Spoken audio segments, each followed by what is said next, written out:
All right, this is the Real Sports Fan Podcast. We are live. We are back. Technical issues, knock on wood, are all figured out, and we are back still in season 3, episode 38, coming to the end of the season. Got a very special guest with me. We've had a great conversation so far. I actually just met him tonight. I told him I felt like I've known him for a long time, but I've got Jerrad Thomas with me on tonight. Jerrad, how's everything, man? Everything's going good. I can't complain. Try not to anyway. Ain't nobody gonna listen. That's one of my mottos, man. I said no one gonna listen, so we might as well just keep it moving. I said just keep it moving, man. But I definitely, man, like I told you before, man, I appreciate you, reaching out to me, man, months back. We talked and talked about doing this, man. I'm glad I was able to get you into the season and whatnot, man, with life being so precious, man. I wanted to take advantage of getting you on here. You got a great story to tell, a sport that a lot of people might not follow as far as the game of tennis, especially the black male, even the black female. We're going to get into all that. So again, man, I really appreciate you, coming on the Real Sports Fan Podcast tonight. No problem. I'm just blessed to be here, man. Just very blessed to be here. Being very blessed to be in the spot and have the opportunities that I have been given. So for sure, man. For sure. Me, man.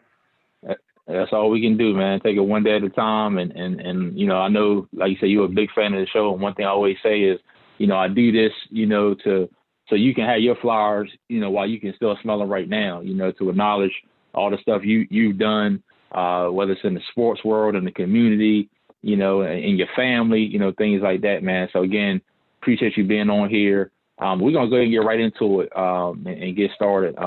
First and foremost, man, for ones who may not know you, man, just tell them, a little bit about you as far as, where you from, where you went to school, some things like that. Well, I'm from the Eastern Shore. I graduated 2010 from North Dorchester High. I went to school there all 4 years, played varsity tennis all 4 years. I didn't pick up soccer until my 10th grade year. My 10th grade year I played soccer. Okay. What I guess we'll go ahead and start then, because when we talk about, like we said, those two sports, obviously everybody's always talking about basketball, talking about football. And I'm sure, like we talked even before we went live, I know you obviously are a fan of those as well. But let's go back to, maybe even when you were a kid, what were some of the sports that you started off playing, as a kid in the area? See, growing up, I was a baseball guy for real. But like my father, Dwayne Brittingham, he's in the Hall of Fame in Queen Anne's for track and basketball. Oh, okay. And my uncle Russell is in the Hall of Fame of Queen Anne's. So it was like track or basketball. You know what I mean? So yeah. I played basketball, but I was a big kid when I was little. So it was like they just wanted me to be big, basically. But for real, my first love was baseball, to tell you the truth. Even though what my dad was doing and what my uncles was doing, I wasn't really a track guy. And make sure before I forget, you send me those names. Your dad. I know you said you're from Queen Anne's, because my wife's from Queen Anne's. Her family's from Queen Anne's. I want to make sure I run that name, because I know they know them. They're bakers, so I know they know them. So we make sure we do that. We might be but yeah, so I know you never know, man, for sure. I never know. So like you said, baseball really the first love. Shout out in basketball a little bit like that. Now, what age did you get interested in tennis? I know you said tennis came before soccer. What do you remember what age you first even got introduced to that? Man, I'm not even gonna do that to y'all right now. The first time I ever picked up a tennis racket, to tell you the truth, was in 9th grade, bro. Wow. 9th grade. Wow.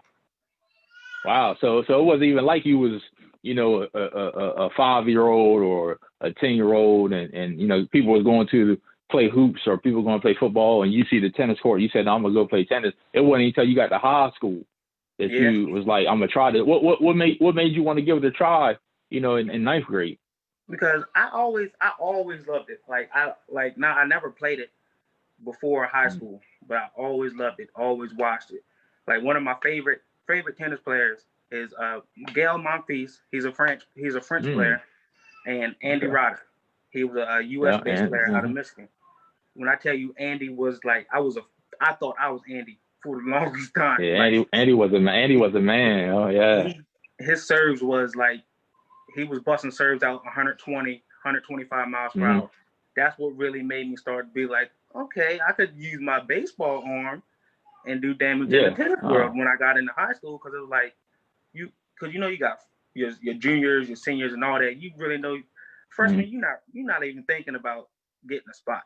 Like back in 2010, because I feel like my generation, like from 2010 down, that's like the last of the Mohicans, like the toughest. I'm not crying. I'm not a crybaby, nothing like that, because I know my role. I know what's going to happen. So I was like, right. I'm not going to play baseball. That kind of shook my family a little bit. They was like, you're not going to play baseball. I'm like, I'm not. I don't feel like. I just wasn't feeling it, Yeah. So I went saw the Coach Willie, Stephen Willie was my first tennis coach, and I walked up to him. I was like, I'm trying to try out, and then I was like, besides my buddy Joe Cephas, he was actually the first black tennis player that I saw playing one day. He was like, you probably will come play with me, because it's easy money, basically. So that's when I just started playing every day with him until I got better. I'm glad you said that too. I'm glad you said that, because one of the things that, especially in the black community, that we don't see is we don't see other black people playing tennis. Obviously, when I graduated high school 2003, and obviously, I had, got to see, the Serenas and the Venuses, and obviously we're definitely going to get into them later on as well. But as far as the black tennis player, I didn't see Arthur Ashe, so I didn't have that out there. But you having somebody that you seen playing, do you think that encouraged you more, that it was okay to play? Talk a little bit more about that. Yeah, because growing up, I'm telling you, black kids, like, they're not thinking about tennis. Tennis is considered a white boy sport. Put it like that. And it's sad, but it's also I could see why, because it is a white person sport. You know what I mean? Not just I'm being real. Right, just real, but, real sports fan, baby. Tell them. And then I was like, something's got to change, because where I'm from, and a lot of people know India is a country, straight country, straight cow manure, chicken poop country. And it's like, you either playing basketball or you running track. Because, we don't have no football team. We don't have no lacrosse. Right. So it's either basketball or track. So I'm not playing, wasn't basketball. Everybody want to play basketball. So, it's like 100 people trying out. Everybody got their favorites from the little playground or whatever you're going to do. So I wasn't even going to play that game. Right. So, like, let me step outside my box. I was like, let me step outside my box and just let me try something new. It was basically just trying something new, you know what I mean? And I ended up falling in love with it. And that's good. And in life period, not just sports, but in life period, a lot of times we don't want to try something new. Most times because we're afraid, or we're worried about how it's going to look, we're worried about being embarrassed. But you stepping out as a young kid into a sport that you never played, man, I tip my hat. So let me know, in ninth grade when you out there and started, let me know, one, what was the easiest thing to pick up? I know you talked about baseball on your arm, and that's a great analogy. But also, what was the hardest thing that you had to learn with the game? Time and patience. All that physical stuff, footwork, that comes with time and repetitions, and just you in the gym, basically. But the mental, it's the mental part, the time, the patience, the knowing that when you lose a point, it's not over, because you can win it back, or you can turn the whole thing around. But like, it's a mental game. It's really a mental game, because once you get down, it's like, once you start beating on yourself, the game's over that quick. Wow. And you know what came to my mind, and this is definitely, it's not tennis, but it's a substitute that something that I started getting into probably about 10 years ago. My dad, when I go visit him, we play nonstop, and it's ping pong. And it made me think about ping pong because Just like that mental, man, when you get down in ping pong, like you automatically think like it's over, or yeah. So am I right though? Is that like basically the same concept as it is in tennis? Exactly. So once you get frustrated, it's like your body language change, your stamina, your algorithms, everything starts to shut down. It's like a machine. Like one part go bad, it's like it just starts shutting down unless you're strong enough and not physically, but mentally strong enough to dig yourself out of that hole. Sky's limitless, man.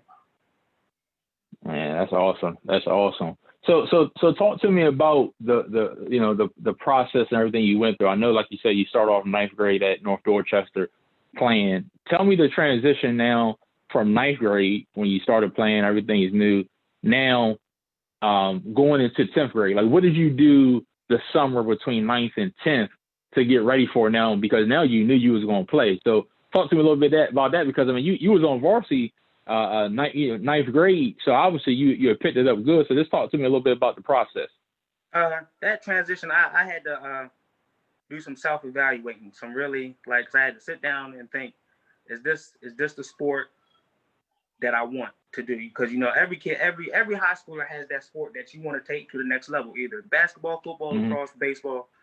You sit down and you think to yourself, am I going to give am I going to give my 110% to this on what I want to do? So after that, I just clicked, and then I went to my mom. I was like, Mom, I need new tennis racket. She was like, what you need? I remember my first tennis racket was a Babolat. It was a blue. No, don't want to lie. It was a Blue Wilson. It was $175. She said, now if you want to play this sport, you better play you better finish it out. And then and then I realized, going from my 9th to 10th grade year, like in between that summer, I realized that tennis was a stamina heavy sport. Like you need stamina. So after that, I just started running, just kept running till I got my stamina to where it was season ready. Because coming in as a freshman, you don't know unless you dare every day as an 8th, 7th grader, and if you dare. So coming in as a first base, you don't know what to expect. You don't know. But now I got that in my mind. So when the next season comes around, I'm coming. That makes sense. Yeah, that makes sense. And shout out to I don't know if you can see your messages on Facebook, but shout out to my boy Chris Kilgo, man, another North Dorchester alum. Oh yeah, that's another one. Yeah. Is one of my inspirations. Yeah, that's what he said. Yeah. I'm so sorry, bro. Yeah. You know how we go back. I'm sorry, bro. Hey, I know he won't charge it to your heart. He'll charge it to your head, because that's one thing he said on here though. He said he tried to stick with it and put him on the map. You kept it going.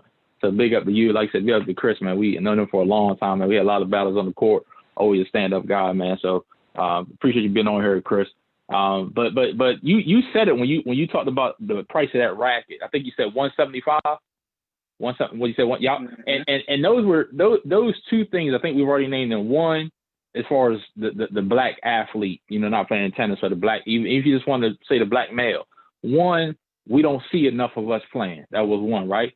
Now, two, the price.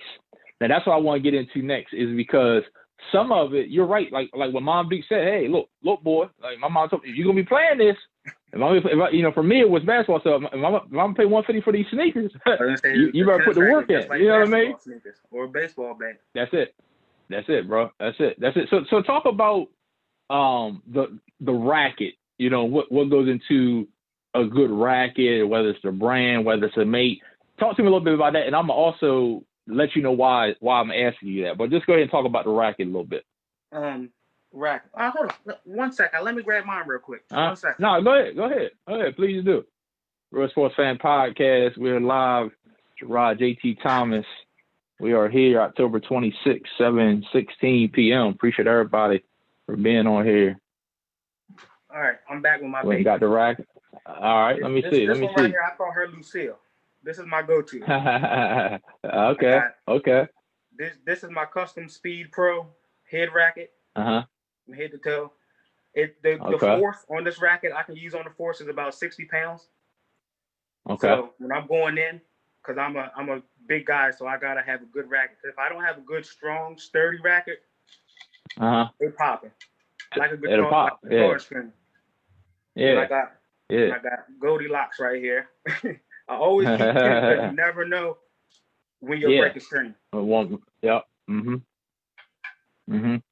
Now, I'm glad. Thank you 110% for doing that. And the reason I asked you, when some people are like, what does he mean by the rackets and what size or what this and what that? And you can go on in a little bit of that as well if you want.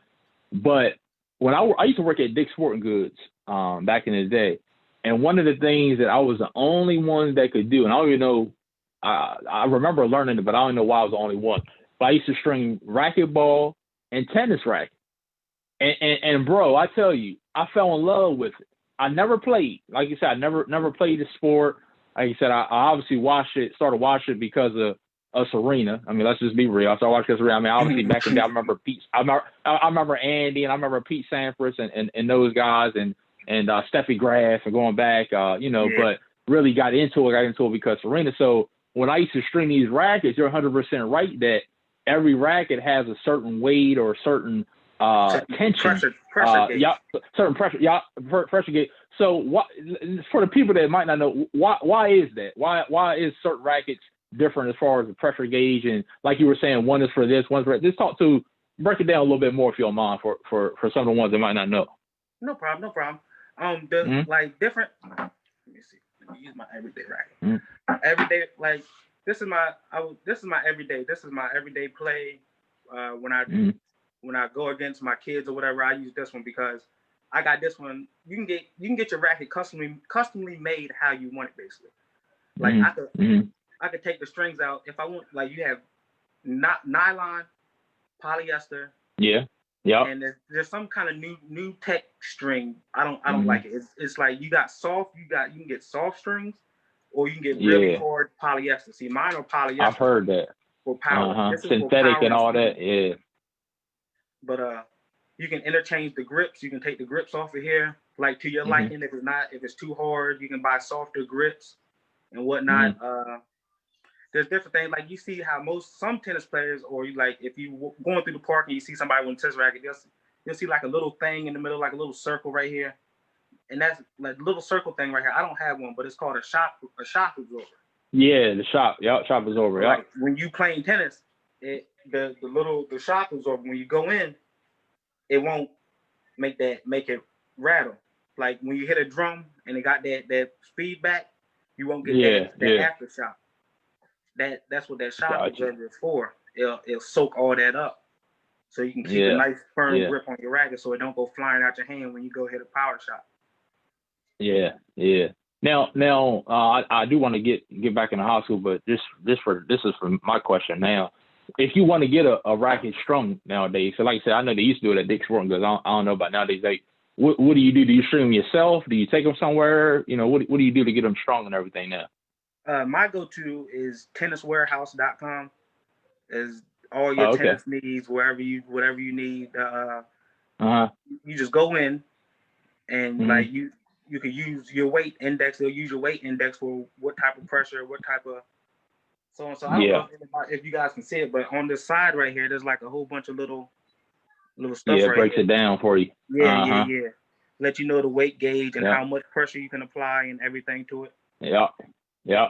Because you know what, even when I was stringing those rackets, and I always said this was something that I should have did back then. I was getting ready to try to buy the machine and have a little business doing it, because like you said, around here nobody was doing that, and I had actually, like you said, I had actually enjoyed it. But I never forget, there was once when it was a racquetball racket.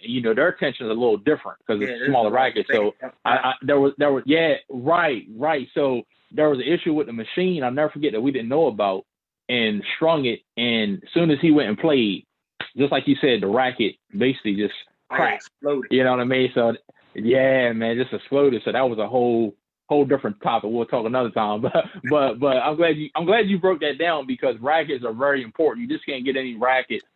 So after you talk about that 10th grade, going to 10th grade year, that 175 racket, talk about 10th grade, how comfortable you felt after going through the summer, 9th grade, and going forward. Let's talk a little bit about that.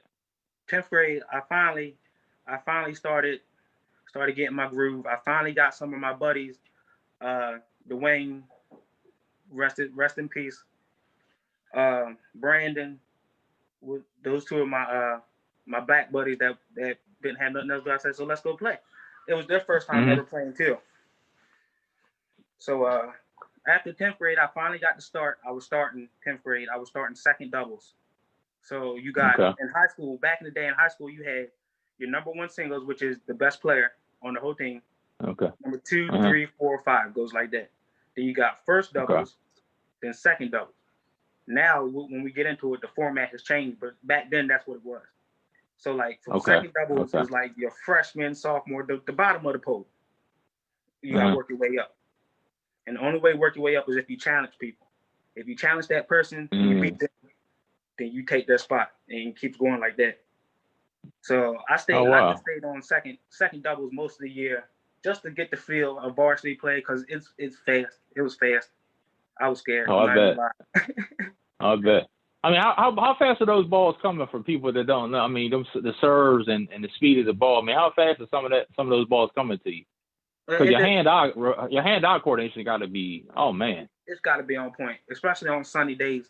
Because you may like one day.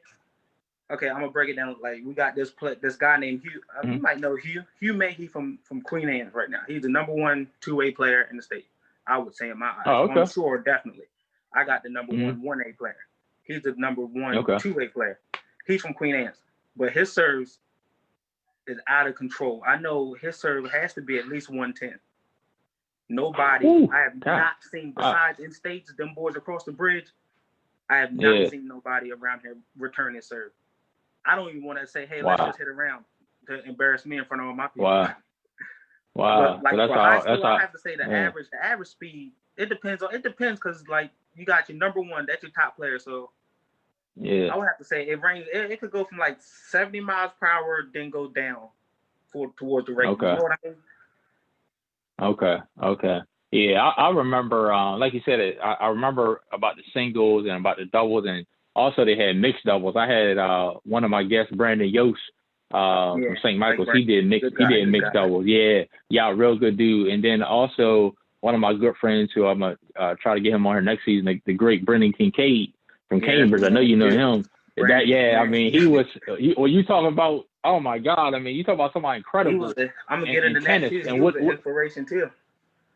Man, inspiration, man. I mean, the brother, man, whether it was basketball, baseball, football, soccer, tennis, man. I mean, inspiration, man. A great guy, man. He wasn't no slouch.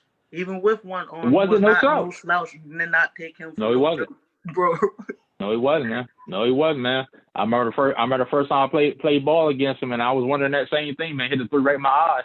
After that, I had to start playing on tough. You know, he didn't have no fear, man. But tennis, he was a straight up beast. I mean, he's got so many, titles and all that stuff, man. Nice. I mean, he was nice. He was nice. So obviously I remember from that. So talk about 11th and 12th grade playing and how good you did and how good the school did, and talk a little bit about the rest of high school. My 11th grade year, that was my, how everybody got their stud year, that's their year. So 11th grade, that was my year. You know what I mean? I played my butt off over the summer in so many tournaments. I ended up having like a little, how to do little preseason rankings and whatnot. So I ended up being ranked third in the state my junior year. So I'm hyped. Okay. I'm ready. You already know. Just like basketball. For sure. Supposed to be. That's right. Especially when you rank. That's right. So my junior year, I end up becoming head captain. Okay. And then I ended up playing number three for the team because we had Will, he was number one, and we had my buddy Victor, he was number two. I ended up playing number 3 that year. I had a very good year. I would say out of everything that I've been through, my junior year is the one I really reminisce and wish I could go back to, because my junior year, okay. I went 12-5 my junior year. I had a couple bittersweet. Obviously I lost to Cambridge twice. There was a powerhouse for a very, very, very long time. Very long time. Yeah, they were. And I lost. Who else I lose to? I lost to Cambridge twice. I lost to Queen Anne's twice. And then I split with Easton. That was my shine when I beat Easton. I beat Easton first time ever. And no matter what sport I played, because Easton, y'all always y'all nice up there, man. Hey, we got some athletes. We try to stay good at some sports, yeah. Nice but I'll never forget, y'all had a German exchange student. Supposed to be nice. You know how the Germans and how they play soccer and whatnot. Yeah. So he's supposed to be nice. And I'm not gonna lie, I broke him down 8-4. I was so happy that day. And then regionals came around. I ended up making regionals. Lost in the first round of regionals to Steve Decatur because they was nice. Painted my side my whole high school career. Now, is that right? Just Steve, I can't even say that. I dislike them. Were they the best in the South? In the South Bay side? Steve Decatur was the best in the South for a long time until James and Bennett took over. James and Bennett took over for the past, I think, 8 years now. They've been winning back to back to back. Oh, wow. Back. God, that's crazy. I guess that's how it is too. I guess, don't get me wrong, man. I know in other sports, basketball, football, you can go on dominant runs, but for especially the individual matches that you have, you got a player like you said. If you're there in 9th through 12th grade, that's 4 years right there. I know that's how it was at Brendan. And then you playing doubles too, so I can understand how for a while you can have a grip on the on the championship there. When it comes to that. So would you say your toughest competition was it Decatur in the South, and then individually was it the German exchange student from Easton you were talking about your 11th grade year, or have you faced anybody tougher than that? I would say my boy from Cambridge named Ben Short. I played him well. But I got mental that game.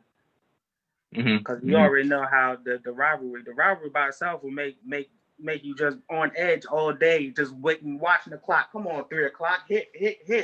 Yeah. There's this one kid from Queen Anne's. He was the best. He was the best when I was growing up. He went 18-0, but he had a game to where no matter how hard you hit it, no matter what you did, he was like a pest. He just hit it back every time, just soft, nice soft, get in your head type stuff every time. Yeah. And then he ended up, I think he lost in states. I'm not sure about that, but I'm pretty sure he did. Got you. And just like you were saying too, for people that's listening, and obviously we know about the Easton Cambridge rivalry, the North Dorchester and Cambridge rivalry, both in Dorchester County. But like you said, no matter what the sport is, no matter if it's football, basketball, even tennis, as we hear, it's still a rivalry, and it's still fierce and competitive. So, you saying that, it just, brings back basketball memories, because, your rivalries are going to be always rivalries, no matter what the sport is.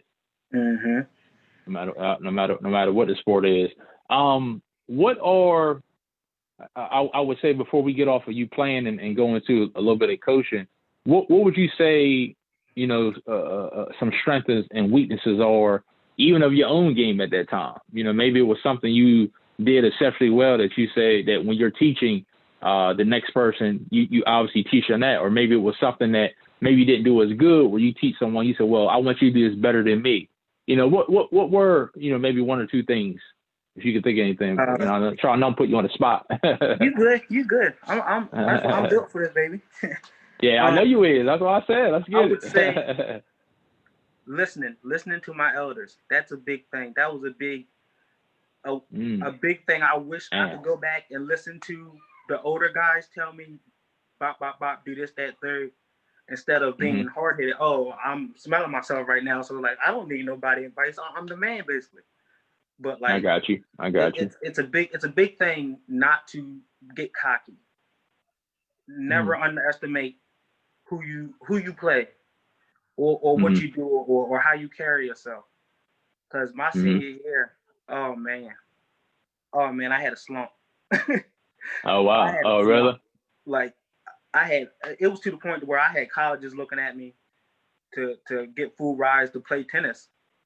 My junior year, that's how things were starting to pick up for me. I was like, okay. And then senioritis said, I'm not even gonna blame senioritis. It was just me getting lazy. I'm not even gonna lie. I got lazy. So I was basically, I thought I had already had my stuff, already had my colleges looking at me. I was like, I just gotta breeze through this season, and I'm in Massachusetts chilling right now. But I got my senior year, I end up doing really bad. It was like 2-14. 2-14. Okay. And then, okay. Well, the stem what made that come upon us was what I tore my MCL my soccer season. The third game in, I ended up tearing my meniscus, and then like that put me into like a kind of depressed state for a while. Because I was like, I'm coming off this good season. Do I continue? Do I come back and play soccer, or do I just sit out and wait? Because like soccer was just my stamina, because you got to run. Yeah, keep that endurance run. Yeah, that's smart. Yeah. So I sat out, just sat with the team or whatever, and then my senior year came. It's like my knee's still not the same till this day, and just I don't know. It got in my head a lot. I see what you mean. No, that's a great life lesson though, and that's for the people that's listening and wants to go and listen, and I'm sure, like you said, for people you train and coaches, that like you said, remain humble. Like you said, don't get too ahead of yourself. Like you said, take advice from ones that's older or even maybe ones that's our age or younger. But like you said, staying even keeled and not getting too high or too low, I think is very key. And then another thing you said, which is this in my head, just the stamina, man, because I mean the lateral movement, the going left, the going right, the going back. I mean it's a lot of movement, and so like you said, if your knees or your ankle or something ain't right, it's going to affect you. It's going to affect you, man. So yeah, I appreciate you sharing that, man, because that's important, not just in sports, but in life. So tell me. I'm sorry. Don't be afraid to speak about depression, because it'll eat you alive. Believe it or not, find somebody to talk to. No matter, even if you're feeling some type of way, just find somebody to talk to.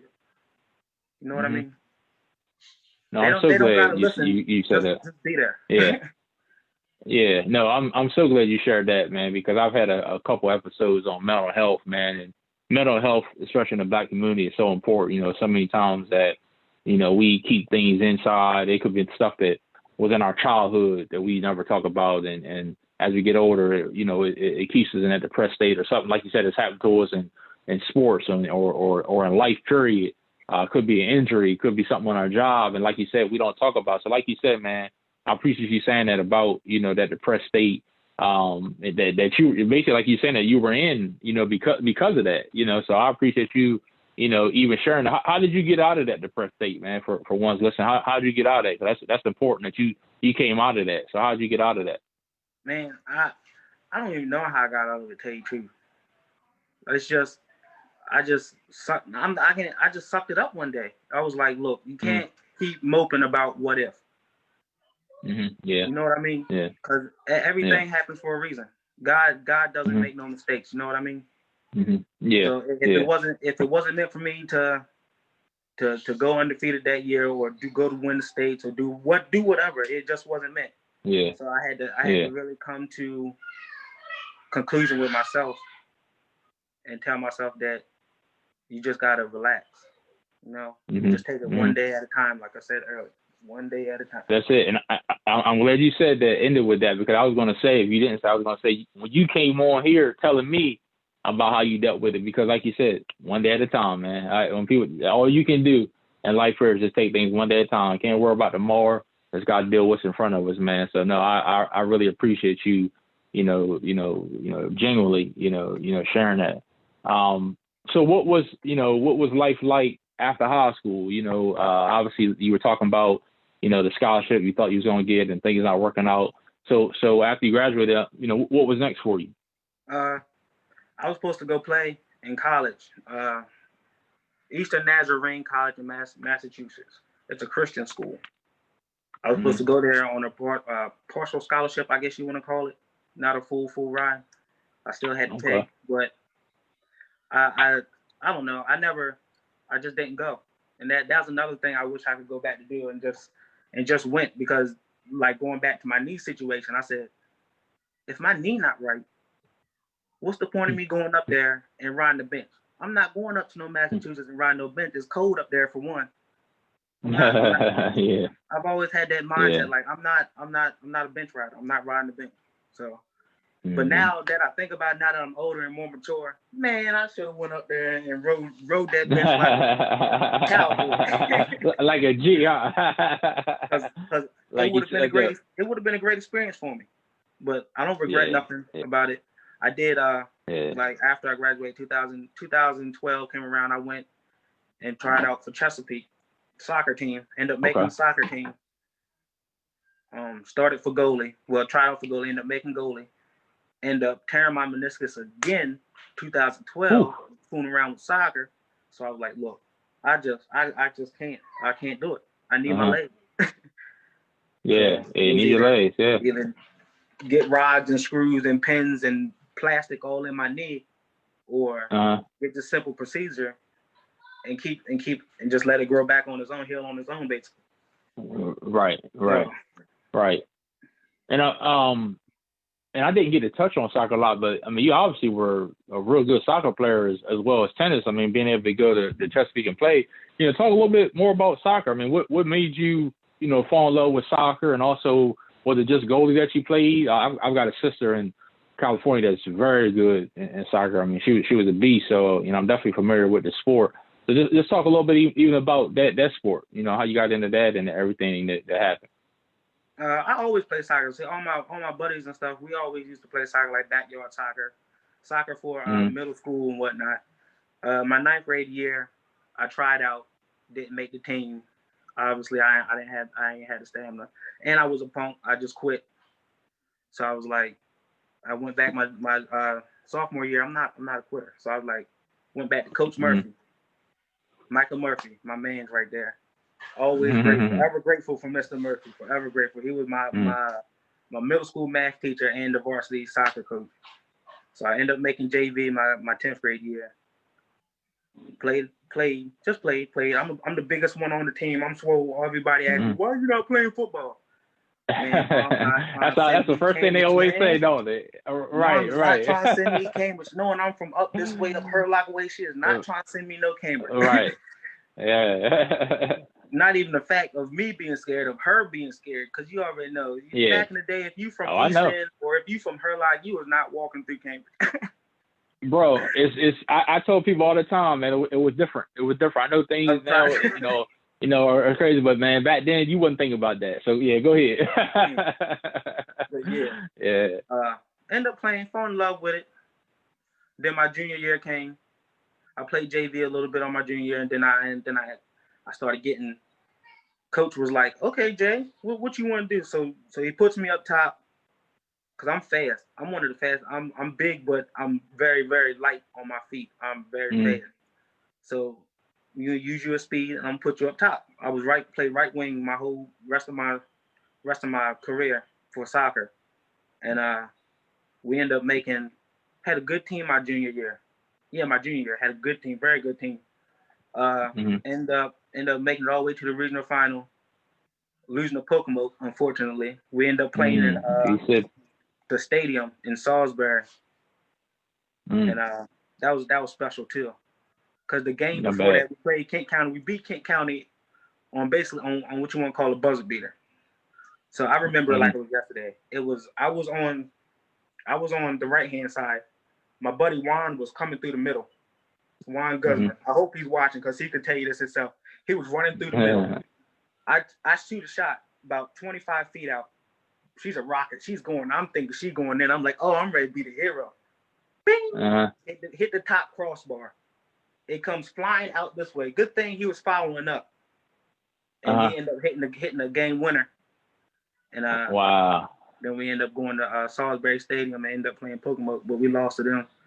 But it was good experience though. It was good life lesson. Oh yeah, for sure. My senior year, I ended up tearing my MCL. So 4 games in, I'm done. I'm just after that I was done.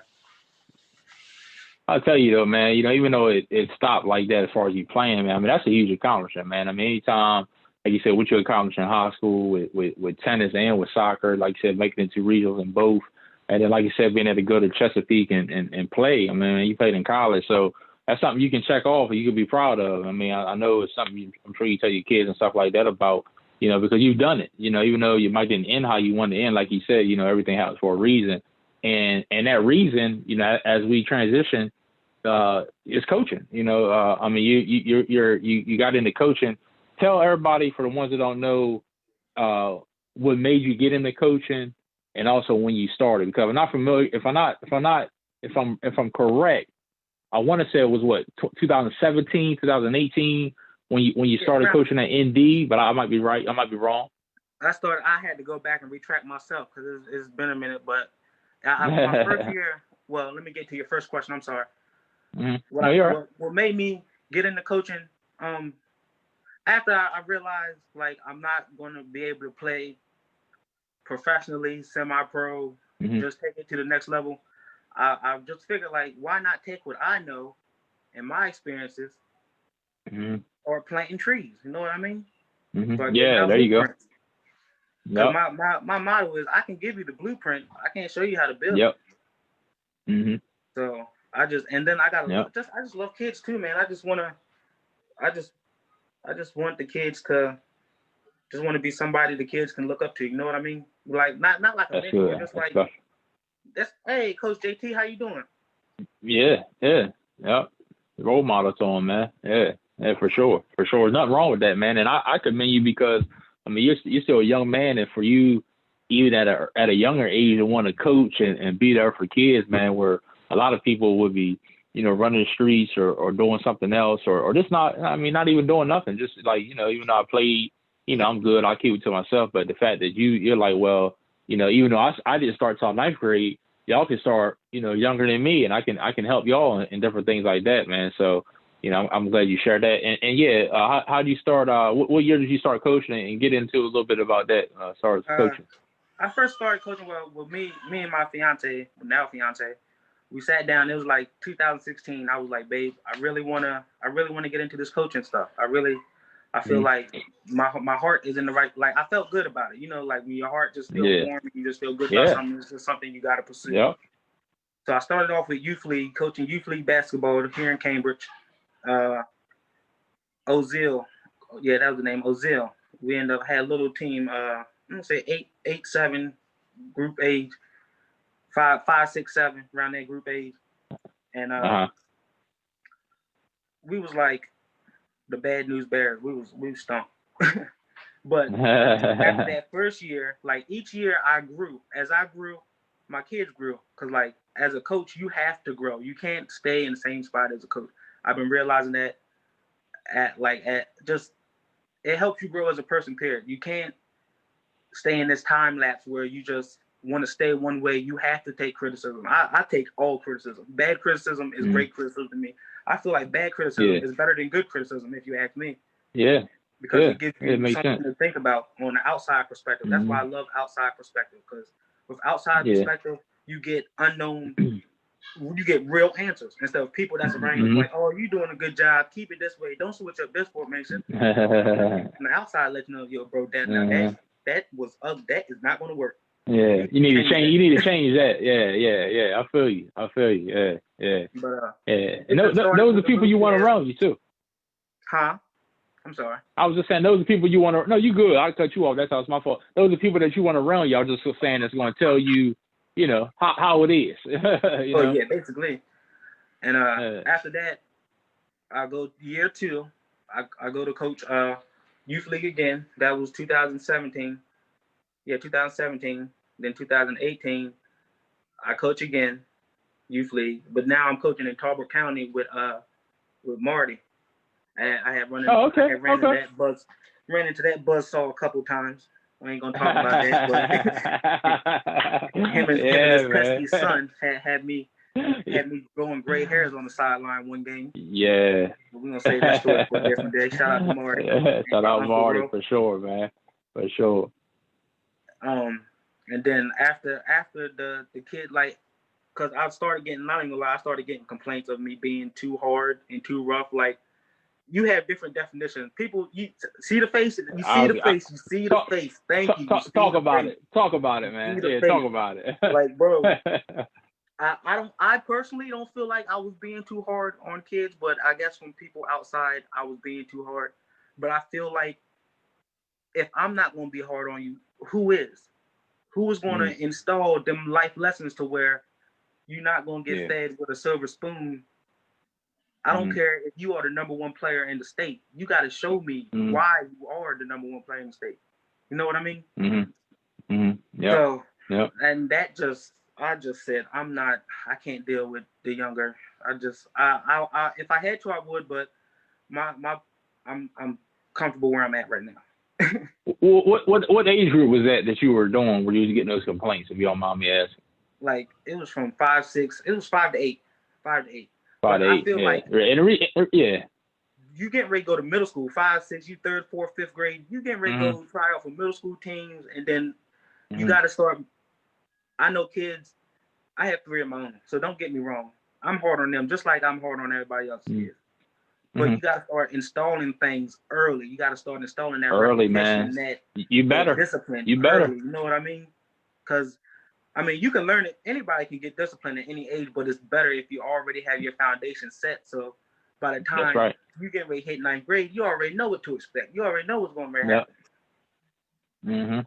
Yeah. And not to cut you off, but you're not saying this for everybody listening. You know, y'all can quote me on this, but I understand exactly what you're saying when it comes to coaching, because I used to do some coaching at the youth age as well, getting ready to do AAU soon as well, a little bit of an older age group. But we got those complaints too, and sometimes it was it was from other coaches. You know, you showed too much enthusiasm, or from the parents. You know, you might have yelled too loud or something like that. But yeah, you know, when you're enthusiastic, you're energetic, some things just come out. And like I don't know if you got to see my episode. I know you did, because you don't miss one. But my episode with my coach last Saturday, you know, they couldn't have coached. No, they could have took anything if they couldn't take him, because that was a time where you could, you know, cuss the child out, you know, whatever he needed to do to get the point across.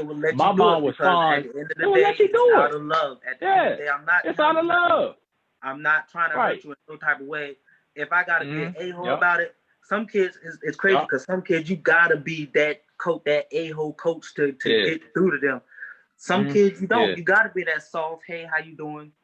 You have your day. You had a good day in school. This, that. That's right. Everybody's different.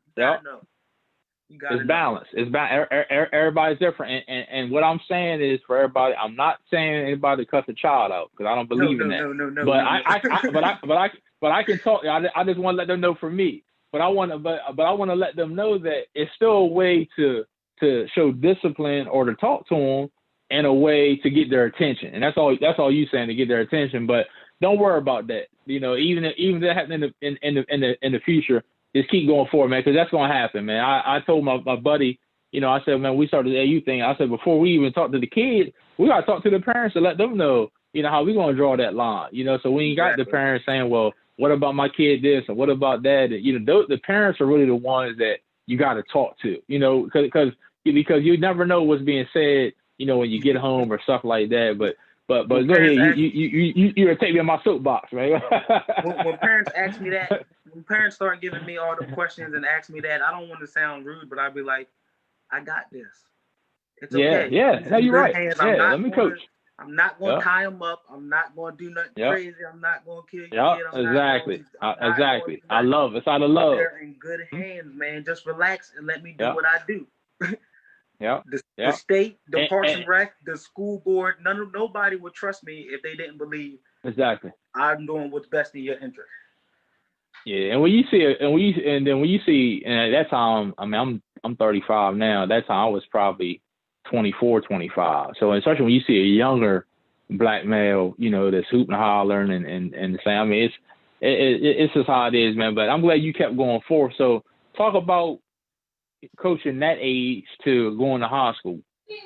I decided to make that switch because I feel like I can touch the middle age group better. You know what I mean? As far as growing up to be young men and young women, I feel like I click better with the teenagers and the older group of kids, because I know I can't do what I want to do with younger kids, basically. You know what I mean?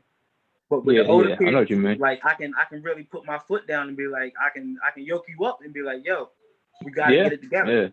You're better than that. Like you want to have a good life, bro. So let's just listen to me. I'm not telling you nothing wrong, man.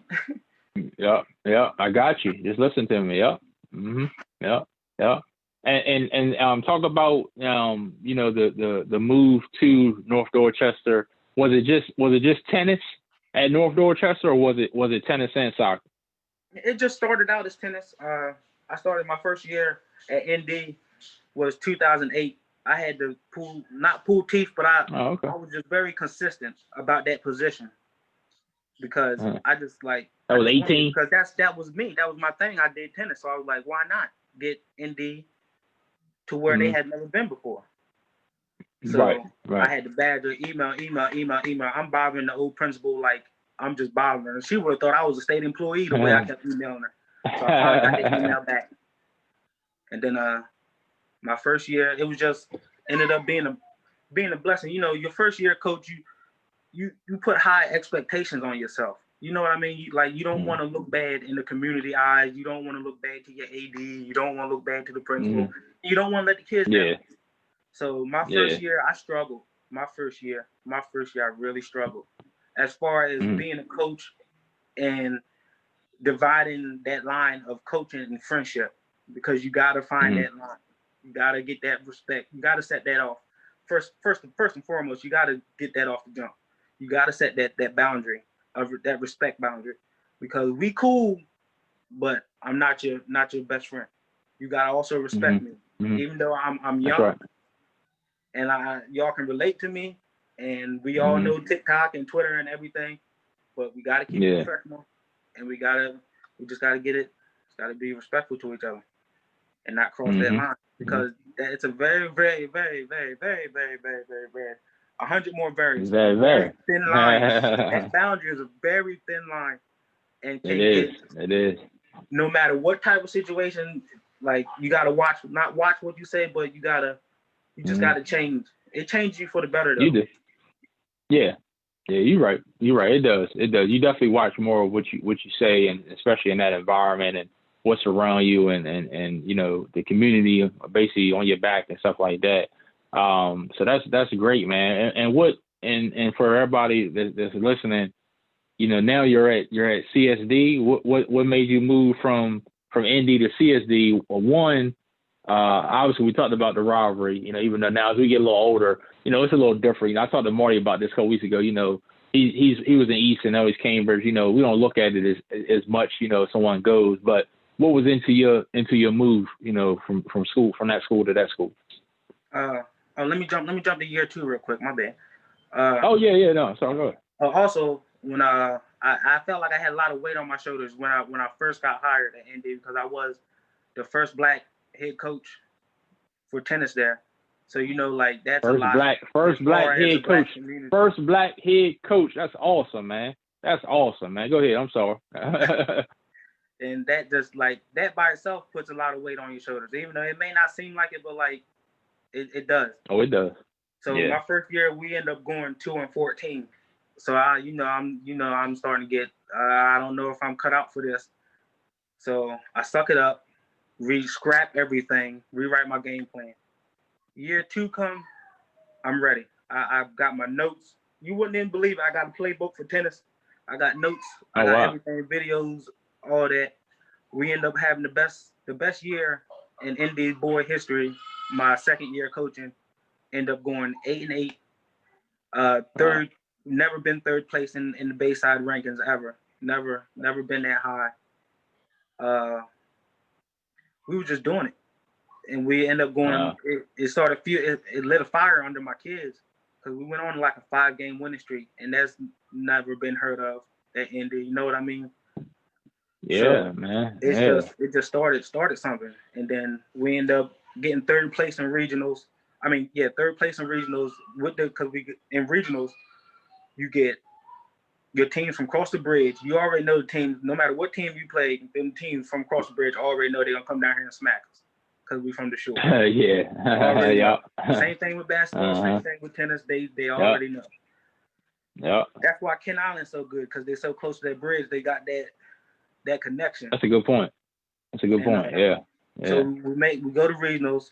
My number one, my singles player that I had for regionals, he shocks the whole tournament, knocking off the complete number one seed out of the tournament, making it to the regional semifinals, but end up losing because it got to his head. I could tell. I could because in tennis you get breaks after each certain amount. I think after every odd game you get a break to where you can come over and you can come and talk to you, give you advice, let you know what you're doing, what you need to do. But it got so far gone because in regionals I got different people, so I'm bouncing everywhere. Yeah, so you bouncing around. Yeah. Him, he's already gone. So it's like okay. The only thing I could really tell him was just have fun.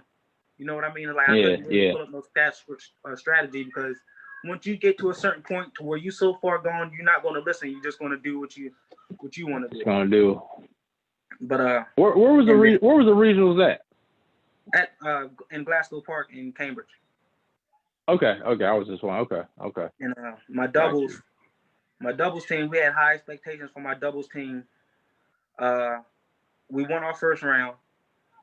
We were supposed to win state. We were supposed to go to state for my double team, but one of my players decided to go play basketball at the park at Sandy Hill Park, right next to the tennis courts, ended up rolling his ankle really bad, so we had to forfeit. Man. My mixed doubles end up. I end up coaching them, helping them through their times. We end up knocking off all the teams from across the bridge. We end up making it to the regional championship. Losing, it was a close match. I think we lost in a tiebreaker. Regional championship, lost in tiebreaker. But in tennis, when you make it to the regional final, you got your finalists. They make it to states. The person that lost, they make it to states, and then you get a consolation like a third place. Just in case the winner or the runner-up gets hurt, then your consolation gets to play. So we end up making it to the states. First time ever having a boy make it to states in Indy history. Shout out to Seth. I don't think he's watching. He's in Liberty doing some church work things. Man. He's a very good kid. Yeah. But after that, we end up losing in regional. I mean, losing in states, first round of states. But I told him, even though we lost, it's just the experience that we got to make it. Because a lot of people can't say they never made it to states before. Yeah, for sure, man. For sure. Well, one of the things you said, I don't mean to cut you off, but I got to ask because I know as a coach, obviously there's things you work with the kids on, training, whether it's the serve or, a bunch of things. But I heard you talk about this playbook or this thick book you was talking about. What goes into strategy when you're talking tennis? Because sometimes, again, I'm watching, so I'm looking and say, okay, I know they trained before, but when they out there, they just out there. That's what I thought. But what goes into it when you talk about strategy? Or do you mean like keying into the weakness of the other opponent in a way? Like talk to me a little bit about it. I'm just curious. I take everything. I'm not that. I like to sit back and observe. Unless I see you really digging yourself in the hole. So I watch more of the other player than my own. But you got to keep your eye on both. But I kind of make my focus on who they playing. So when they do get their first break, I'll pull them over and be like, look, this is what we're gonna do. Either the serve. It could be a lot of things like let's say I got a kid that hits 100% of his first serve. You get two serves in tennis. You get your first serve, and if you miss your first serve, you get your second serve. It's like a redo. So if I got a kid going 100%, making all his first serves in, and he's having an off day, not making his first serves in, so I watch him for a little bit, and I observe his body language, and I observe his movements on the court and stuff, and I give him adjustments to maybe back up 2 feet from the line, because once you back up Because if you hit the line when you serve, it's a fault. You scratch, basically. It's a fault. Yeah. Yes. So you I know that a little bit. So it's like the tiniest adjustments. Like if I'm playing somebody and I notice he got a weak backhand, bro, light his backhand up. He's not going to return none of that. Send it everything to his backhand. Yeah, I don't mean to laugh, but you got me going in ping pong mode, man. Cause you talk about backhand, sometimes the backhand ain't used to be right, man. So I know what you mean. Go ahead. And go ahead. Like you can also tell, if a person don't have good footwork technique. Yeah, I bet. Run them around the court. Send them short balls. Make them come up. Then send them long balls. Make them go back. Make them go back and forth. Just move them around. Make them uncomfortable. Got you. No, thanks, man. That makes complete sense. Because when you talk about the backhand, like you said, everybody, whether it's a serve or the backhand not strong, and then I can definitely imagine the footwork, and then like you said, having them chase and run, because like you said, whether it's a short hit or a long, I can see that. Like you said, man, you gotta be in shape, man.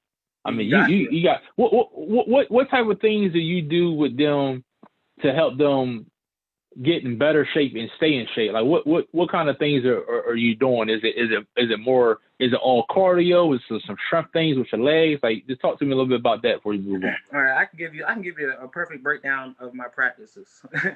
All right, when I arrive to practice, I expect everybody to be there. But obviously, be there before I get there. But you obviously know it's going to be a problem because you better beat me there.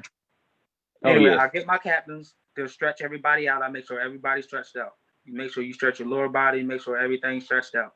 And then we'll start on the court. We'll start with a full court suicide just to get the blood jumping, just to get you run to the fence, other side of the fence and run back. And then we'll pull out the ladder. We'll do some drills on the ladder. I'll pull out the cones. We'll do explosion drills on with the cones, as far as getting explosion from your knees up to explode. Oh, okay. Yeah. Okay. As far as the ladder, just quick movements through the ladder. Quick movement. Yeah. We use a good thing about my where we practice at. We got a nice little hill, so we'll do lunges on the hill where I have my kids. They'll put their dominant hand on the bottom, put their non-dominant hand on top, hold it straight out. And you're going all the way down, touch the hill with your knee, come back up, all the way down. That's serious. Strengthening the base, because without a strong base, you might as well wrap it up. Yeah. Man, that's dope. That's dope, man. Yeah, I bet that is a killer. That last one you were talking about, I bet that does help your base up. I bet. I mean, it sounds like it sounds like it. That's what's up, though, man. That's what's up. When we on our way across the bridge to the state tournament, and everybody happy and want to party. Oh, y'all like the lunges now, don't y'all? Exactly. Is there for kids that might want to play tennis? I know we're gonna get to your move to CSD in a second. But for kids that are not in high school, is it easy to find a place to practice tennis at in Cambridge or in Hurlock, or wherever? I know here obviously we got Oswald Park in Easton. We got the Y. A couple of places, but is it easy access? I know that was always a problem for some kids, that wanted to play where just wasn't access to things. Oh yeah, there's you have Glasgow Park here in Cambridge. I'm not really sure about the park name in Hurlock, but I know there's a park in Hurlock where I used to play at all the time. Besides the high school. Okay. It's just you really don't, tell you the truth, you really don't need a court to play on. You can find a nice brick wall. A ball and hit against the wall. That's how I became to where, like, when I was talking about my junior year, that's what got me ready from just got you right. Mentally. It's good to be alone. You can gather your thoughts, think about what you need to think about, because like when you got somebody with you, it's distracting you. Besides if you play doubles, that's different. But as a singles player, you want to be serene, nice, quiet, clear your mind. Yeah. Just you and the wall, practicing your forehand, practicing your backhand.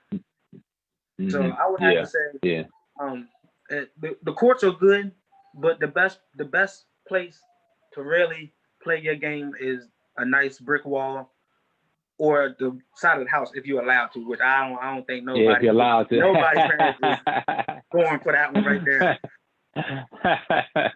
Yeah, that's a good caveat. That's what's up. I was wondering, but I can see, like you said, a wall, brick wall, something like that. Good practice. Okay, I appreciate that, man. I appreciate that.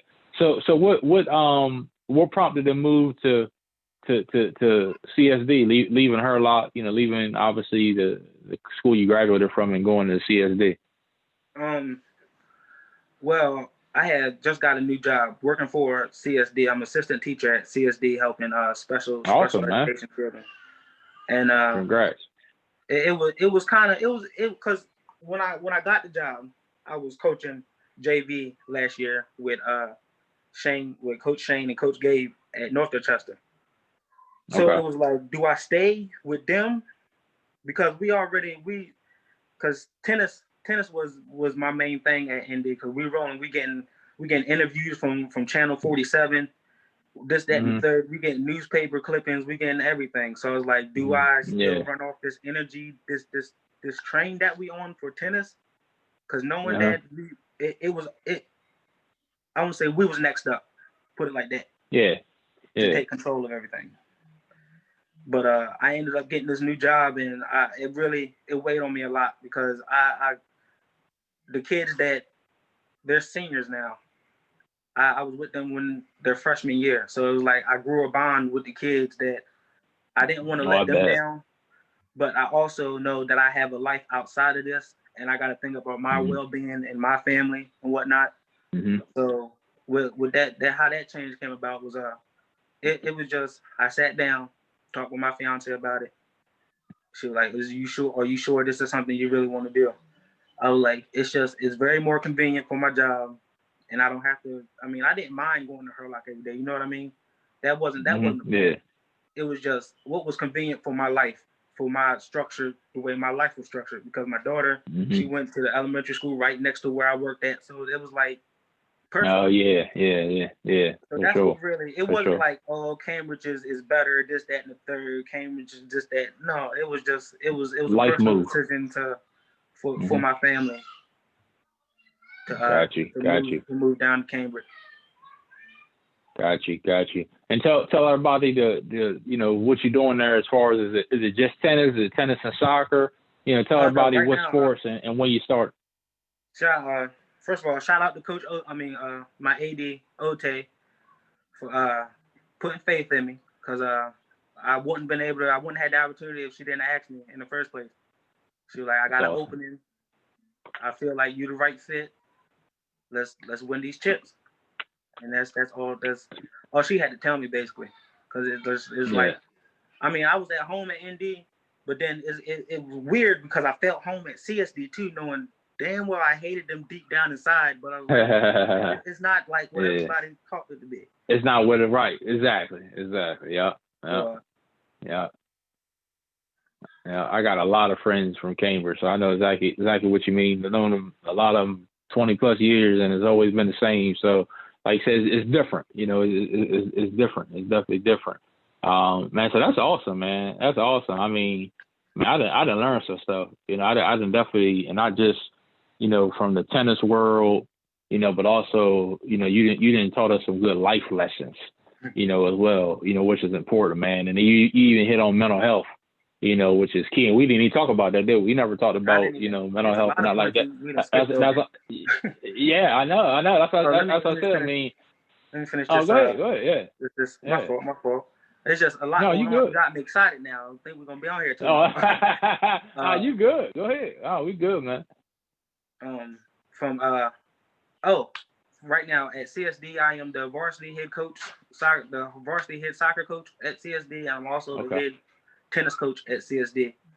And I know everybody like, how do you juggle to being a varsity head coach of two teams, having three kids, working? It's a lot, but it works itself out. So right now, I'm very thankful for Caroline County. They invited us to a little, like a high school league, because COVID. Last year would have been my first year coaching at CSD. So we had very, very high expectations. We were projected to be the #1 team coming into the season because after Easton, because Easton last year they ended up going 18-0, and their doubles team ended up winning the state championship. So after Easton lost, I knew most of their kids were seniors. So I was like, my first year going into CSD, I was like, look, we got a target on our back. I'm gonna let y'all know right now. I'm not giving nobody no cut cards. I'm here to get this work done. If you're not gonna give me your all, I can find a replacement. Straight up. I'm not sugarcoating nothing with. If you don't want to be here, leave right now, because I am that coach. I'm going to make you cry sooner or later. Not in a mean way, everybody. Not in a mean way. Yeah, I know what you mean. Yeah, I know. So calm down. Right. But right now we are 6-0 in the Caroline League. Oh, great. With the CSD boys. They like me a lot. I like them a lot too. It's like, because I don't even have my whole team, and I know we running through teams the way we doing right now, and the chemistry that my boys have developed. And I know that because we only missing upperclassmen. Everybody's not playing in this league that we in right now. Like all my players, I got people like upperclassmen and stuff, seniors. But I know once they come into the equation, and once we finally do get a real season, I got high hopes for this soccer team. And it's going to be bittersweet when we I got to go against my buddies Gabe and Shane up North Dorchester, because they the oh man, I bet coaches. So it's like I'm like the little brother that moved on, and moved on. That's how it be. The teacher and the student, man. That's how it be. So that's gonna be great. That's gonna be great. When have they talked about if it's gonna be a season or what they're gonna do with the season? Is it abbreviated season? You know anything more about that? You making me depressed. I don't want to talk about that. But, I'm sorry, I gotta ask. We started actually having, because we was talking about doing spring, fall, then winter first. It was going to be, we were just going to practice, and then they was going to do game schedules or something like that towards the second semester. So we only got so obviously I started with tennis first. Well, I'm doing both right now actually, because we got the league up Caroline, and now tennis has started. But since the recent shutdown, we done had everything. Dorchester, I think Dorchester is going back to phase 1, so I don't think we I heard that. That light at the tunnel, I think we just went back to the beginning. It's unfortunate, man. I know it's needed, but I know it's unfortunate. I know it's disappointing, but like you said, man, just keep doing what you're doing, because it will be a time, hopefully that everything does open up back up. And what y'all doing right now, like you said, in the Caroline League, man, that's awesome. What days are y'all doing that through the week? Every Saturday. Well, the season's almost over. I think we got like 3 games left, but it was every Saturday. We would either have a 2:00 game or a 10:30 game. But the teams that entered in that, we had North Carolina. They're always a powerhouse for soccer. Colonel, they're subpar. They're all right. And you got ND. They're all right. And you got us. Okay. But the crazy thing is the Colonels and the North Carolina team broke their varsities, because they always got big squads anyway. They broke their varsities into 2 different teams. So I don't know. I don't, because last year the guys for the soccer team, they was telling me that they just, like, last year wasn't it. The coaches and just everything, the environment, just everything wasn't it. So they tell me all the time that they're thankful for me for stepping up and taking them to where because I tell them all the time, bro, you got to believe in yourself before you do anything. If you don't believe in yourself, you might as well just sit on the couch and chill. Pretty much. You can't let negative energy. I tell them, take negative energy and feed it to yourself. Let that fester. Let that negative energy build inside of you. So when it's time to let it out, we're going to blow them out the water. And they're going to be shocked.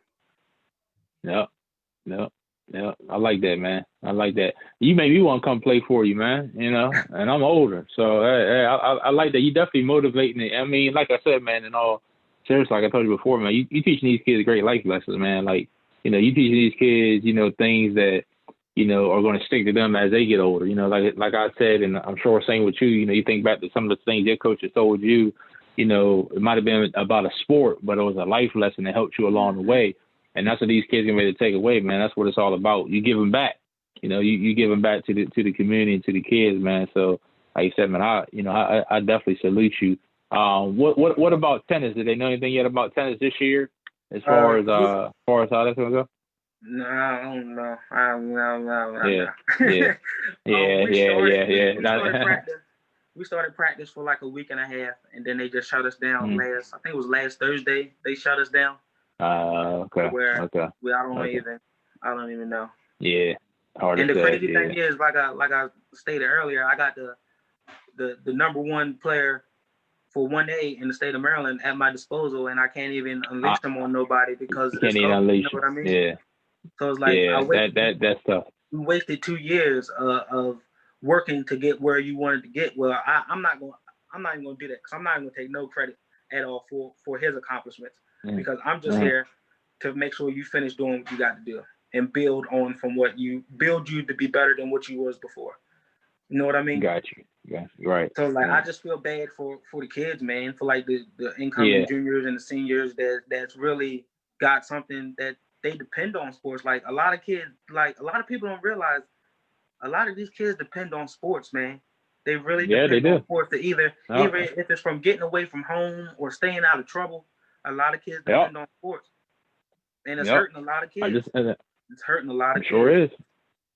Sure is, man. I just had that conversation with somebody about that, whether it's sports affecting them right now, like you said, the home life, the after school activities to keep them busy, or even going forward, scholarship to college and stuff like that. I mean, you just never know. The 1A, the best 1A player you're talking about that's on your team, are they a senior? Are they a senior? Is he a senior? Currently a senior. He was a junior. He was a junior, but now he's a senior. So I'm praying to all the tennis sports gods that to the apprentice guys, tennis guys, man, that's tough. 6-game season. I just want my boy to play. That's all I really want. I just want him to play because he wants to play so bad. He works so hard. Private lessons in the winter, just all year round. So it just hurts knowing that a lot of because he don't plan on playing outside, like playing college. He just wants to play. I was gonna ask you that, especially with the private lessons. So he don't want to play out after high school. He don't have no interest in that. No, he's a brainiac. His parents are they work at University of Maryland, so he already got his full ride and everything. I said, oh, y'all just got that PhD money over there, don't you? So he's kind of set in stone. So I feel like if that wasn't in the equation, he would definitely take the tennis route. But I said, and then he kind of broke it down to me. He was like, Coach, what am I going to do after tennis? I said, oh, I'll shut up right there. You do what you got to do, bro. That's real, though. That's good, man. That's good. Good. He got a good head on the shoulder. So that's good to have that be able to, have that foundation like you were talking about earlier when we first started. We talked about, foundation when it came to sports, but even in life, you got to have that education, to back that up, as well. So that's great. That's great. That's awesome, man. I got a Serena question for you before we move on. Anything else you want to touch on? Anything with high school sports or tennis, period, whether coaching, playing, anything else you want to touch on before we move on? No, not really. It's just take it one day at a time, baby. Just one day at a time. That's it, man. That's it. I'll definitely have to make sure that I stay in touch with you, especially, and let me know about the season, and hopefully it is one. And obviously people always tell me about, how, basketball, so I hear about that, but obviously, sports like that, I'll always get someone that I know. I'm trying to put tennis and soccer on Main Street because that's all you hear in all the papers is basketball. Baseball. It's like we don't get soccer don't get no preseason polls. Tennis don't get no preseason polls. So I've been really working hard on talking to Mr. Tavon from 47. Oh Trayvon. 40 guys. Because you got some people out there that actually want to know what's the rankings for soccer, what's the rankings for tennis, what's the rankings for softball. You know what I mean? Yeah, that's true. That's true, man. Keep on that, man. What you doing, like you said, trying to get with him to do that, man. Keep doing that, man. Because just like when Robert Thomas, Mr. Robert, was on here, and he was saying the same thing about track and field. Another sport that Black people excel in, but you don't hear a lot about it, right here. Like you said, you heard about the dominant sport, so to speak, so y'all keep doing what y'all doing, man. And that's another reason why, I wanted to have you guys on here is because to talk about those sports that we don't talk about that are at the forefront. And like you said, that we're very good at, that people are very good at. But like you said, you just don't see it. Yeah. I don't understand it. Yeah. I don't understand it. Most athletic people in the world, but afraid to venture out and try new things. That's how I want to say it. Try new things. Yeah. Yeah. And a lot of things, and that's why I commend you early on doing it in your ninth career, because a lot of times, honestly, is that we're worried about what other people may think. We're worried about how they look. Are you playing tennis, or you playing soccer, or you playing this? I got a friend, D. Skinner, he's always on here. He's a lot of my old seasons, and his son. A lot of people always ask him, like, you ain't gonna put your son in football? He said, no. I play football. He said maybe when he get older, but right now he's gonna keep playing soccer. Man, the boy's a beast in soccer. He's been having in soccer since he was a little kid, man. So. I commend that, man. I'm glad. Take the different route. Take the different route, man. So, man, I tip my hat to all y'all, man. For real, y'all doing some great things in the community with the kids and all that. So that's awesome. That's awesome, man. So my Serena question, obviously, like you said, I know you. I think everybody that loves Serena calls Serena their baby. Because we love some Serena. I mean, let's not kid ourselves. There was a time that we was only watching tennis because of Serena, because of how good Serena looked. She the one started that trend with them spandex. That's why everybody. Thank you. After that, they weren't doing that before.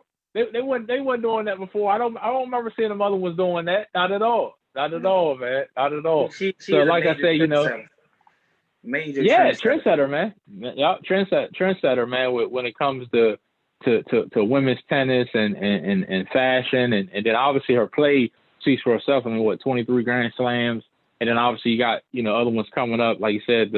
I was talking about Coco earlier when we was talking offline, and Sloane Stevens and ones like that. Yeah, but my wife used to always say, and she said this a couple of years ago, and I ain't gonna lie, when she first said it, I might have kind of gave it a side eye, but as time went on, I had to think about it. She is right. And this, let me see if you agree with me. When we talk about great athletes of all time, not greatest basketball, not greatest football, not greatest athlete of all time, and not even talking about the greatest woman or the greatest male, because I think it's pretty clear that Serena is the greatest woman player of all time. I don't care any sport. Oh, yeah. I mean, definitely. I mean, and people, I don't know how many people on here, or when they see it, they can put, people in the comments about, about who it might be. But the greatest athlete, male or female, my wife said it a long time ago. You can argue Serena is the greatest male athlete of all time. My Michael Jordan people, calm down. Because we're just saying, because they'll come after you. Oh man, that's what I said. I said all of them. They'll come after you. But only thing she was saying is that you can argue it, and in your opinion, you're the tennis expert. Let the people know why you can argue that because of how great she is. Just talk a little bit about just what she's done. I mean, you have a better inside track because you look at it completely different than I look at it. And how most people look at it. So just talk a little bit about the greatness of Serena. I mean, and Venus, but definitely the greatness of Serena and the Williams sisters as well. And both of them are great. I don't want to leave Venus. Venus actually started it off, to be honest. I remember she was better than Serena. That's big sis. Serena, that's big sis. Yep. I feel like you just gotta watch. You just gotta look at how she was raised. I feel like it always starts at a younger age with the foundation. Like, her coach was her father. You already know you're not going to get no cut cards with dad. You already know he's going to push you. He's going to push you. He's going to push you. You're going to hate him. I'm thinking that you're going to hate him. But with her having that psyche, and also with her best friend, Venus, her sister, already with her being, I think she's only a couple years older. I think so. Yeah, a couple years older. Yeah, it's a couple years older. With her already starting to click and get into her own things. Serena is just following the steps. Like, okay, I know what to do, what not to do, what will piss dad off, what won't piss dad off. I just gotta know your place. But as her growing up, I feel like it was frowned upon because, you know, she was an African American, a black woman. Yeah. A woman at that, a black woman coming at that. Yep. And she was just destroying, her and her sister just destroying everybody. At one point in time, she was number one for like 196 weeks or something like that. That's the second most all time in tennis. Like, that's crazy. Serena, and then she gets a lot of, I don't know why she gets so much criticism. It's just I think it's, she wears her emotions on her sleeve. You know why? Yeah, I can say. Yeah, you know why. You know why? They don't want her to show no emotion. Just like any great athlete. It's like that with black women, period. We've seen the time where she smashed her racket or something like that, but you got to understand that that's her livelihood. That's what she do every day. Eat, sleep, tennis. That's all she do. So when you see her get mad, it's not because she lost a point or she's just frustrated. It's because it's starting to hurt. Like, I'm gonna go back to the psyche. It's starting to mess with her psyche. It's like some things you gotta, like, sometimes you gotta smash it. You got to, just to break yourself out of that. You know what I mean? Yeah. Just to start off fresh. I'm not condoning it. I'm not saying go out, get mad, kick the ball or whatever you gotta do. But with her being a professional, being paid, whatnot, I understand where everybody was like, that's not professional because you got the younger generation, you're not setting a good example. But also you gotta realize, once you get into it and once you black out, when you're doing something, you don't even think twice about it. You just know, I gotta get it done. So I think she's a great role model for women, for guys, for anybody that wants to play tennis, because I feel like she, with her being that, how can I say it? Being that platform to let black kids know that you can play tennis. And not I mean, you're gonna get it. You're gonna get the racist comments. You're gonna get that. I mean, I've been through it. It's just I don't want to say it's a part of life, but in that culture, it's unseen for a black person to come in and start killing the way that they did, and especially at such a young age, especially with the beads in the hair, because you know, white girls, they wear ponytails and everything. You don't see a black girl out there with beads just flowing, going crazy, and it's like and that I hold Serena and Venus. I hold all the black entrepreneurs in tennis, and like very close to my heart, because without them, like, I probably wouldn't pick up the tennis racket. I wouldn't have been interested in none of that. So I look at them as superstars, to tell you the truth. And for the comparison for head to head as all time greatest. As far as athlete, man, I feel like body of work. I mean, what's the purpose of body of work speaks for itself? Get championships, right? I mean, I know stats are cool, but at the end of the day, I feel like your body of work and how much hard work you got. You can go to championships so many times. You can go to championships as many times as you want, but how many times did you win? You know what I mean? Exactly. I don't want to sound like that's a great point. Hungry coach, but you gotta be. You gotta be. No, you're right. Like you're not going to be happy losing. If you get if you get in a place of being happy of being a loser, there's something wrong with you, bro. Something you gotta find in sport or something. Yep, it is. That's a great point. And then I'll leave with this as far as Serena. And then I don't know how many months it was, man, but she played, I'm just guessing, at least 5 or 6 months while she was pregnant. And won. The baby was playing for her. I mean, come on. Exactly. You know what I'm saying? Like, because that's what's crazy. I think as being a father and going through that whole pregnancy process with your significant other or whatever, they change.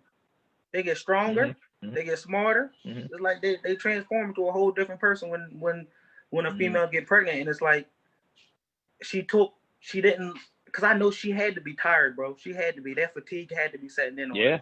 As the baby feeding and taking her energy and stuff. So that's why another thing I commend. I mean, I can't even say nothing. I can just tip my hat to all women that play pregnant. Tell you the truth. Because I know, let alone I get gas from just playing. So imagine having inside of you. She was out there taking all your electrolytes, using all your energy, and you still number one in the world or the best at what you do. Just like I think it was Skylar Dickens just had a baby, and she was still playing. Was it Skylar? Skylar played a couple months. Yeah, last year. She's one of the best WNBA players in the world. Yep. Averaging damn near 30. Sorry, averaging almost 30 games while pregnant. Yep. Yeah, it's tough, man. It's a different breed. They are different breeds. I don't even. Yeah. What do you need? You need me to go to the store? Shout out to all women. No problem. We get ready to get out here. I gotta leave you with this. I'm gonna get a 1-word answer from you. Now, I grew up on Andre Agassi, one of my favorite watching. But the biggest debate used to be Nadal or Federer. I need to hear from you. Nadal or Federer. Oh, I'm going with the Clay King. I'm going with Nadal. Okay, Nadal. Okay. Yeah, he is a Clay King. He don't lose on that Clay. He don't lose on that Clay. You might wrap it up. You go see him on Clay, but you can also make a good case about Federer. But in my opinion, I like the aggressive. I like the aggressive, the rawness. Federer is more elegant, more. I just when I'm here, I'm a pretty boy. But Federer, the dog, he'll get dirty. I like them dogs. Yeah, he will. I like them dogs. He will. He's helped change the game too. That's true.